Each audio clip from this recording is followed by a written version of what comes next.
Salom qizlarjonlar. Bugun nonushtaga mana shunday ko'zkorili quymoq tayyorlaymiz.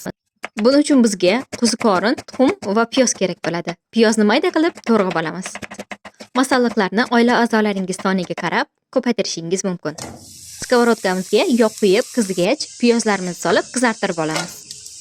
Qizarib olgan piyozlar ustiga qo'ziqorinlarimizni solib chiqamiz. Albatta orada tuz solamiz va qovurishda davom etamiz. Tuxumlarni bitta kosaga chaqib, tuz va ukrop kashnut solib, yaxshilab aralashtiramiz.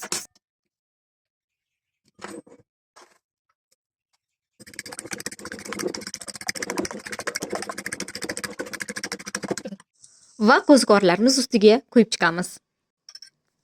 Skоворodkamiz qopog'ini yopib qo'yamiz va 2 daqiqada tayyor bo'ladi. Mana qo'ziqorinli quymoqimiz tayyor bo'ldi. Ana endi buni oila a'zolarimizga chiroyli qilib tortiq qilamiz. Video sizga yoqqan bo'lsa, manfaatli bo'lgan bo'lsa, albatta like bosing va kommentariy yozing. Yana qaysi taomni qilib ko'rsatishimni xohlaysiz? Albatta, buni ham kommentariyada yozib qoldiring. Kuzatganingiz uchun rahmat. Hammaga yoqimli ishtaha.